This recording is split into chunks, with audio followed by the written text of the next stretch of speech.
언제나처럼 첫 순서 오늘 하루의 정치 뉴스 알아보고 분석해보는 뉴스 인앤아웃 시간인데요. 오늘도 YTN의 이우영 아나운서 함께하겠습니다. 어서 오십시오. 안녕하세요, 이우영입니다. 예. 네. 자, 근데요.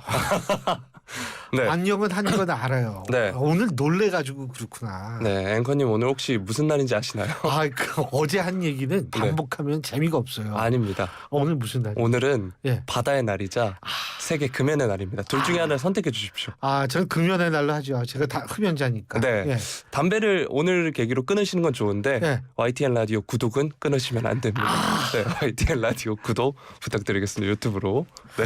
저기 그리고 네. 신율의 뉴스 정연승부 그 네. 얘기 꼭 하라니까. 네.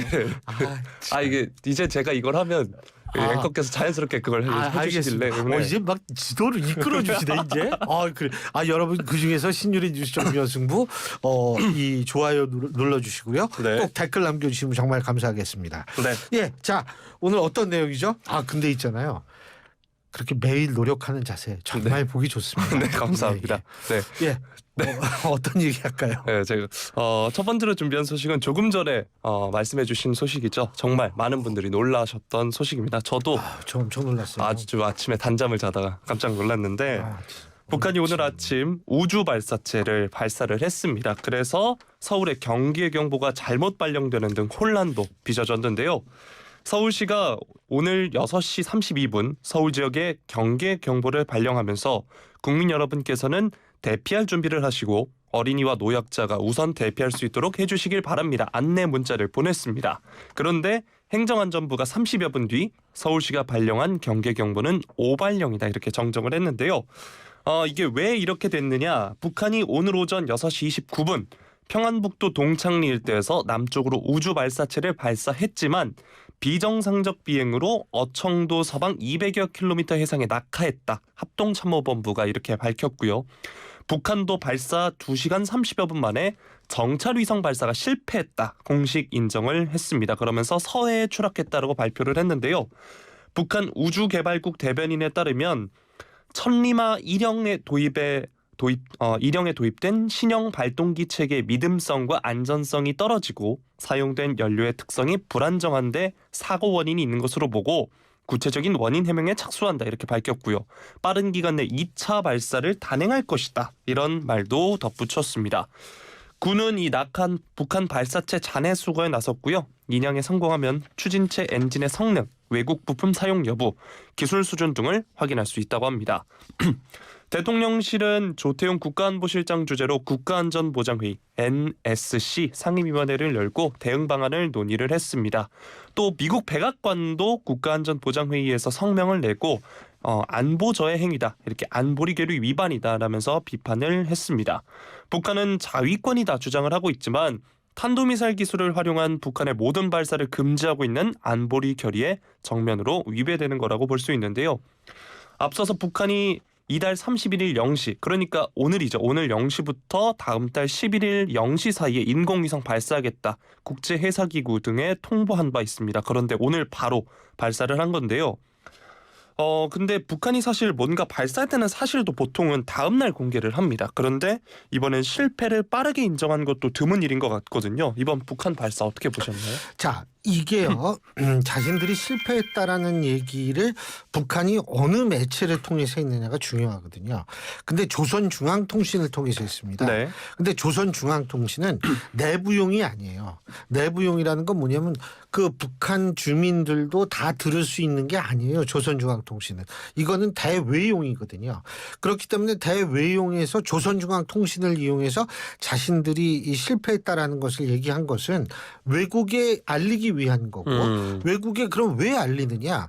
당연히 자신들이 5월 31일부터 6월 11일까지 사이에 쏘겠다고 얘기를 했는데 그리고 이게 실패를 했으면 실패했다고 얘기하고 또 쏜다면 또 쏜다고 얘기해야 될 거 아니에요. 그렇기 때문에 이거는 실패를 지금 인정할 수밖에 없는 상황이었다. 더군다나 조선중앙통신을 통해서 얘기한 것은 대외용이기 때문에 자신들이 얘기했잖아요. 그러니까 그 얘기한 게 있기 때문에 얘기한 거다. 이렇게 그 실패를 인정한 거다. 이렇게 볼 수 있는 거고요. 네. 두 번째 제가 말씀드리고 싶은 것은 뭐냐면 북한은 과거에 이 ICBM 개발할 때 그 이 인공위성이라고 우기는 경우가 과거부터 종종 있었습니다. 그래가지고 뭐 인공위성 올려가지고 뭐 그게 광명성 몇 호더라, 뭐 김일성의 노래인가 뭐 이런 거 우주에서 뭐 보내오고 있다 뭐 이런 거 과시하고 그랬거든요. 근데 네. 그 사실 여부는 우리가 알 수가 없는데 일반적으로는 고철덩어리라는 것이 일반적인 얘기인데 어쨌든 지금은 ICBM을 시험하기 위해서 발사한 것은 아니라는 것은 분명합니다. 그거는 뭐냐면 정찰 위성을 진짜 조악한 수준이지만 쏘아 올렸을 수도 있는 거고 지금은 그리고 일반적으로 ICBM 하면 반대 방향 쪽으로 쏴요. 근데 오늘은 서쪽, 서해 쪽으로 네. 쐈잖아요. 그렇기 때문에 이 반대 방향으로 쏘다가 이번에 이제 서쪽으로 쏜 건데 제가 볼 때는 이게 ICBM 시험이 아니기 때문에 실패를 또 좀 인정하지 않을까. 왜냐하면 인공위성 실패하는 경우는 종종 있으니까요. 그게 뭐 여러 가지 이유가 있을 거라고 보는데 어쨌든 좀 한숨이 나오더라고요. 이 북한 하는 짓 보면. 네. 네. 자, 이어지는 소식은 대통령실 반응을 한번 살펴보도록 하겠습니다. 대통령실은 오늘 북한이 군사 정찰위성 2차 발사를 공언한 것과 관련해서 북한이 첫 발사 기한으로 예고한 다음 달 11일 이전에 이루어질 가능성도 염두에 두고 있다 이렇게 밝혔습니다. 즉 2주 안에 발사가 이루어질 수도 있다 이렇게 가능성을 염두에 둔다는 건데요. 북한이 처음에 예고했던 6월 11일 이전에 또다시 발사할 가능성이 충분히 있다. 대통령실 관계자가 이렇게 밝혔습니다. 북한 국가우주개발국은 예고 기간 첫날인 오늘 오전 진행한 정찰 위성 발사가 실패하자 과학기술적 대책을 시급히 강구하면서 여러 가지 부분 시험들을 거쳐 가급적 빠른 기간 내 2차 발사 단행할 것이다 이렇게 밝혔고요. 오늘 제가 조금 전에 말씀드렸던 국가안전보장회의 상임위원회에서도 북한의 추가 발사 동향에 대한 논의가 이루어졌습니다. 그러면서 동맹과 우방국들과 공조태세를 유지하기로 했다 이렇게 전했고요. 한편 한미일 정상 간 합의한 북한 미사일 경보 정보 실시간 공유 체계는 이번에는 본격적으로 작동되지 않은 것으로 알려졌습니다. 한미일은 북한 미사일 발사가 이뤄진 상황에서 발사 원점과 비행 방향, 속도, 탄착 예상 지점 등의 경보 정보를 3국 간 공유하는 방안을 추진해 왔는데 다음 달 한미일 군 당국 간 실무적인 조율을 거쳐서 곧 작동할 수 있을 것으로 안다. 대통령실 관계자가 이렇게 설명을 했습니다. 그렇다면 북한의 2차 발사에 대한 대비와 대응은 어떻게 이루어져야 할 거라고 생각하시나요? 뭐 제가 볼 때는 이번에는 정말 그 한미일 공조가 어떤 성과를 내고 있는지를 사실 보여줘야 된다고 봐요. 그리고 참고로 말씀드리는데 일반적으로 ICBM 같은 경우에는 그리고 탄도미사일 이 고체 연료를 사용하는 것이 더 이 진전된 기술이라고 우리가 얘기를 하거든요. 근데 인공위성을 쏘아 올리는 건 반대예요. 고체 연료 쓰는 게 아니라 액체 연료 쓰거든요. 네. 우리 누리호 있잖아요. 누리호도 액체 연료 썼거든요. 우리가 만일 탄도미사일을 뭐 ICBM 그럴 리는 없지만 ICBM 만약 개발한다고 가정을 했을 때는 고체 연료 쓰겠죠. 근데 위성 올려놓을 때는 액체 연료 쓰거든요. 그러니까 이제 아무래도 액체 연료 같은 경우에는 준비도 있고 여러 가지가 있으니까 제가 볼 때는 조금 한미일 공조가 더 원활하게 이루어지는 모습을 다음번엔 좀 봤으면 좋겠다. 그리고 참고로 인공위성 왜 북한 못 쏴 이렇게 생각하시는 분이 간혹 있을 수 있어요. 쏘면 안 됩니다. 유엔 안전보장이사회의 결의 위반입니다. 그 점을 제가 분명히 말씀드리고요. 그래서 제가 볼 때는 좀 다음번에는 그런 모습을 봤으면 좋겠다 이런 생각이 듭니다. 요 다음에 얘기를 하려고 하는데 요 다음에 얘기 물어보실 것 같아서 더 이상은 얘기 안 하려고요. 네. 예. 다음에 무슨 말씀이시죠? 다음에 아이가 다음 물어보세요. 네. 그 다음이 다음 주제인지 뭐 아니면 다음 날인지 이걸 여쭤봤던 겁니다. 자, 다음 소식으로 넘어가도록 하겠습니다. 하나도 안 웃겨요. 네. 웃기려고 한 건 아닌데. 네. 그 왜 이렇게 우습지? 네. 오세훈 서울시장이 오늘 경기경보 혼란에 대해서 사과를 했습니다. 오늘 오후 시청에서 이 관련해서 긴급 브리핑을 열었는데 오늘 새벽 북한 우주발사체 관련 서울시 경계경보 문자로 많은 분께 혼란을 드려서 죄송하다는 말씀을 드린다. 혼선을 빚어 송구하다 사과를 하면서도 오발령은 아니었다고 판단한다 이렇게 밝혔습니다. 오 시장은 경위를 파악해보니 북한이 우주발사체를 발사한 급박한 상황에서 행정안전부의 경보 발령을 전파받은 서울시 소방재난본부 민방위 경보통제소 담당자가 상황의 긴박성을 고려해서 경계경보 문자를 발송했다 이렇게 말을 했습니다. 앞서서 앵커께서도 말씀해 주셨다시피 이번이 북한이 동해가 아닌 서해상으로 남쪽으로 이제 발사를 한 상황에서 1,000만 시민의 안전을 책임져야 하는 서울시로서는 즉각 조치가 필요하다고 판단해 경보를 발령한 것이다 이렇게 설명을 했습니다. 그러면서 현장 실무자의 과잉 대응이었을 수는 있지만 오발령은 아니었다고 판단한다 이렇게 말을 했습니다. 안전에는 타협이 있을 수 없고 과잉이다 싶을 정도로 대응하는 것이 원칙이다. 서울시는 시민 혼선을 막고 신속 정확한 안내를 위해 경보체계, 안내 문구, 대피 방법 등에 대해 더욱 다듬고 정부와 협조해서 발전해 나가겠다 강조를 했습니다. 이번 경보 발령 책임자를 문책할 것이냐 이런 질문도 들어왔는데 문책하면 안 됩니다. 네, 이런 긴급한 위기 상황에서 다소 과잉 대응을 했다고 문책 얘기가 먼저 나온다면 앞으로 실무 공무원들을 상당히 위축시킬 가능성이 있다. 섣불리 말씀드리기 이른 시점이고 정확한 경위 파악이 선행돼야 한다 이렇게 답을 했습니다. 행안부와 대통령실이 서울시 책임이라고 지적한 데 대해서는 반박하기보단 정확한 경위 파악이 먼저라는 입장을 밝혔습니다.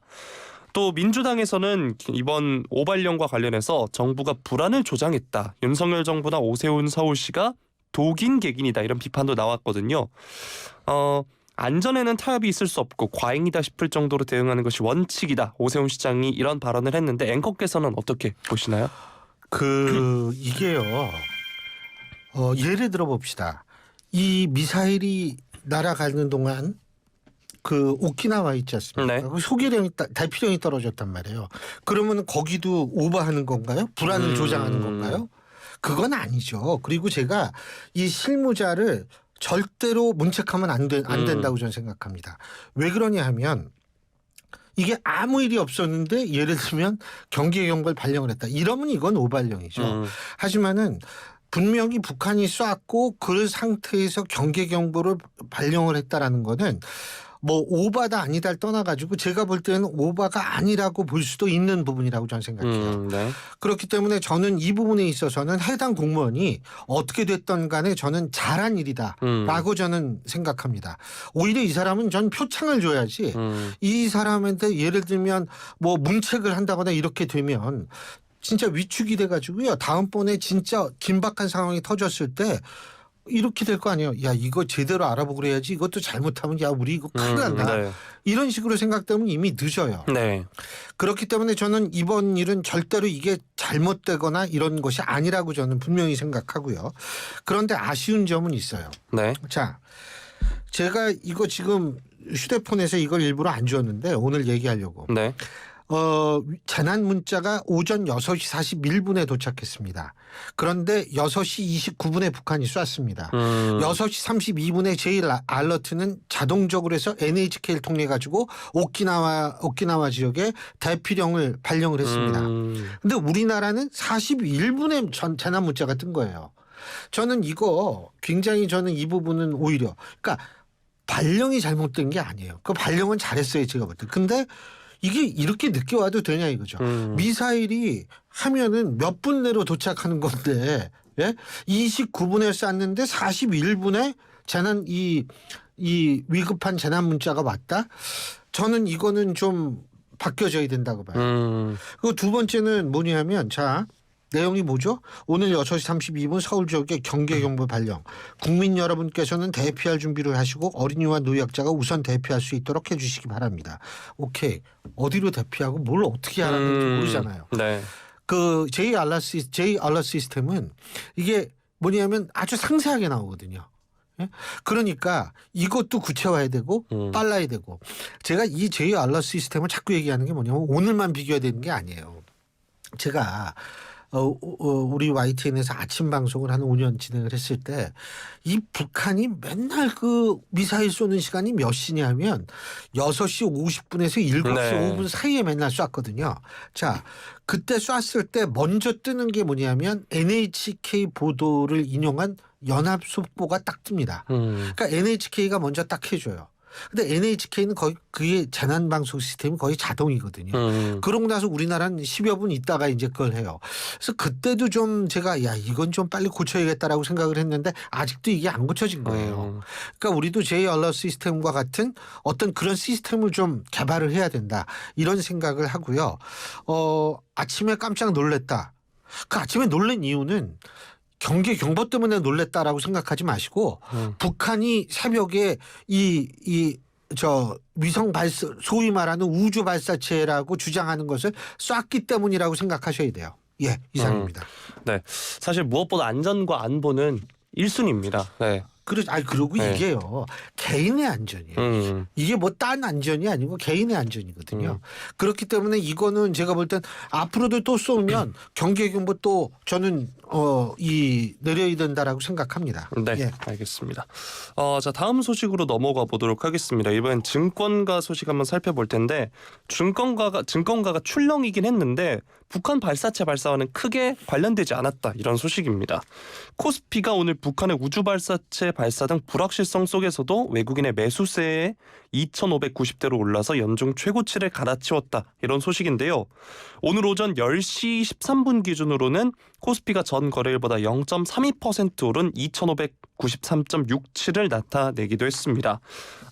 유가증권 시장에서 외국인이 홀로 1,560억 원어치를 순매수하면서 지수를 끌어올리고 있었고요. 개인과 기관이 각각 803억 원, 609억 원어치를 순매도했습니다. 현대차증권 연구원에 따르면 외국인들이 반도체를 중심으로 매수세를 보이면서 증시를 주도하고 있다. 다만 수급이 반도체 대형주로 쏠리고 고루 확산하지 않아서 지수가 강보합권에서 움직이고 있다 분석을 했고요. 또 이번 저희가 조금 전에 1, 2, 3번 뉴스로 다뤄드렸던 북한의 우주 발사체 발사 등으로 인한 지정학적 이슈에 대해선 현재 증시에서 북한에 대한 리스크가 반영되고 있지 않다 강조를 했습니다. 코스닥 지수도 이틀째 오름세를 보이면서 전 거래일보다 7%포인트 오른 858.5를 나타내기도 했는데요. 사실 외국인들 입장에선 한반도가 갖고 있는 지정학적 리스크가 투자에 있어서 큰 부담이 될 수도 있겠다 싶었는데 이번 오늘 사례도 그렇고요. 이번 우주 발사체 발사도 큰 영향을 주지 않은 모양새입니다. 어떻게 보시나요? 요새가 계속 그래요. 근데 있잖아요. 제가 가만히 생각해 한마디만 더 할게요. 이게요. 이 우주 발사체 쏜다고 그랬으니까 우리는 왜 불안을 조성하냐. 이게 논리적으로 안 맞는 게 북한이 우주 발사체 쏜다고 딴 거 쏘면 어떡할 거예요? 예? 그거는 누가 책임져요? 우리 북한을 전적으로 믿어야 되나? 그건 아니거든요. 그렇기 때문에 당연히 뭘 쏘기만 하면은 저는 경보로 내리는 것이 국가의 당연한 책무라고 생각해요. 네? 그 대신에 아까도 말씀드렸지만 구체적으로 좀 어디에 대피하는지 네. 이런 거는 좀 가르쳐 줘야죠. 어떻게 해야 되는지. 그리고 좀 빨리 해야죠. 41분이 뭡니까? 29분에 쐈는데. 근데 참 뭘 물어봐. 네. 그거죠. 그 주식. 네. 잊어먹을 뻔했네. 네. 그 주식이 말이에요. 저는 뭐라고 생각하냐면 이 주식 거래 이게 예전에는 이 북한이 이런 걸 쏘면 굉장히 출렁이었어요. 그래서 북한은 우리한테 경제적 타격을 준다는 목적도 사실은 있었거든요. 네. 이 사람네들이 이 미사일 쏘고 뭐 이러는 거요. 근데 이제는 이 사람들이 좀 당황할 거예요. 왜냐하면 우주 발사체라고 지들이 얘기하는 그걸 쐈는데도 안 흔들린다. 근데 그 전에도 ICBM 쏴도 별로 안 흔들리고 지금 그랬거든요. 네. 그럼 그 이유는 뭘까? 저는 어떤 사람은 이제 외국인들도 북한이 하도 이상한 짓을 많이 해가지고 적응했다 그러는데 네. 그런 것도 있겠지만 그게 특히 요새 나오는 현상이거든요. 저는 한미일 안보 협력이 그만큼 강하고 긴밀해졌기 때문에 네. 그러니까 외국인들이 그런 면에 있어서 크게 동요를 안 하는 것 같아요. 바로 그런 역할이 저는 그런 의미 부여가 저는 굉장히 중요하다고 생각합니다. 그러니까 이게 한미일 안보 협력이 조금 느슨해졌나 이렇게 생각할 때는 좀 동요를 할 수가 있겠지만 이게 긴밀해졌다라는 차원에서 볼 때에는 북한이 쉽게 장난할 수는 없다라는 생각을 분명히 갖겠죠. 예. 네. 조금 전에 앵커께서 말씀해주신 상황을 한번 살펴봤거든요. 근데 전반적으로 이제 네티즌 분들 반응이 우리 아파트에 대피 장소가 있는지 궁금하다 이런 것들을 확실히 많이 물어보시더라고요. 저도 네. 몰라요. 네. 그래서 알아요? 근데 어디 있는지? 저도 지금 빌라에 거주를 해서 저는 그래서 어떡하지? 이러고 있었습니다. 네. 더군다나 이제 공군이니까 네. 공군을 근무했으니까 하늘에 올라가면 모르지만 뭐 저도 일개 병사라 하늘에 올라가 본 적이 없습니다. 그냥 한번 띄워준 거예요. 네, 감사합니다. 자, 다음 소식으로 넘어가 보도록 하겠습니다. 어제도 전해드렸던 소식인데 한상혁 방송통신위원장에 대한 면직 관련 소식 전해드렸었습니다. 어제 저희가 소식을 전해드리고 나서 윤석열 대통령이 한상혁 방통위원장에 대한 면직을 재가를 했는데요. 오늘 이에 대한 야당 반응 살펴보겠습니다. 오늘 이재명 대표가 페이스북에 글을 썼는데 윤석열 정권의 언론 장악 시도는 결코 성공할 수 없을 것이다. 한상혁 방송통신위원장에 대한 부당하고 위법적인 면직은 노골적인 공영방송 장악 선언이다. 이렇게 비판을 했습니다. 그러면서 이명박 정부의 공영방송 장악, 박근혜 정권의 블랙리스트, 보수 정권의 언론 장악 시도는 결국 국민의 심판대 위에 올라 비참한 말로를 맞이했다. 윤석열 정권이 같은 실수를 반복하지 않길 바란다. 강조를 했습니다. 그러면서 민주당은 정권의 언론 장악 시도 용납하지 않겠다. 정책적 대안도 마련하겠다 밝혔는데요. 대통령실이 어제 이 면직 재간을 발표를 하면서 이례적으로 긴 입장문을 내고 이 재간 이유를 구체적으로 설명하기도 했습니다. 최소 3가지 현행법을 위반하는 중대범죄를 저질러서 이 정상적 직무 수행이 불가능한 상황에 이르렀다 설명을 하기도 했는데요. 야당의 언론 장악 시도라는 주장, 이 주장에 대해서는 어떻게 보시나요? 그 언론 장악 시도는 전 아니라고 생각은 하지만 제가 거듭 말씀드리지만 한상혁 위원장 지금 이제 그 방통법 8조 문제인데요. 이게 이제 법률을 위반하고 방통법이나 법률을 위반했을 때 면직할 수가 있습니다. 근데 법률 위반 여부는 사실 뭐냐면 사법적 판단의 영역이거든요. 네. 그런데 지금 한상혁 위원장은 그러니까 기소가 된 거죠. 네.